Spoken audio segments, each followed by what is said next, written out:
Good morning. সকাল তখন 9:30। টোটোবাবু সবে ঘুম থেকে উঠলেন। প্রতিদিন সকালে আমার কাছে এমন আদর খাবে, আহ্লাদি করবে, তারপর বাবু উঠবেন। যদিও 7:30 নাগাদ দুধ খেয়ে ঘুমিয়ে পড়েছিল। আর এখন খাওয়াবো ওকে সকালের ব্রেকফাস্ট। তো আজ ব্রেকফাস্টে আছে চিড়ের পোলাও।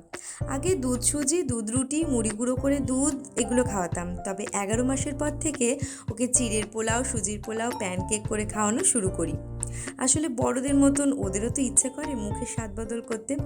অল্প একটু ঘি, সর্ষে ফোড়ন, কিছু সবজি ভেজে নিয়ে জল দিয়ে ভালো করে সেদ্ধ করে তারপর চিড়ে দিয়ে ফুটিয়ে নামিয়ে নিই, ব্যাস। বেশ মজা করে খেত।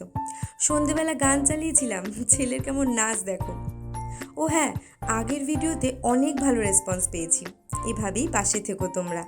এই ভিডিওটা ভালো লাগলে লাইক শেয়ার করে দিও, আর চ্যানেলটা অবশ্যই সাবস্ক্রাইব করে দিও। দেখা হচ্ছে নেক্সট ভিডিওতে খুব শিগগিরই। টাটা।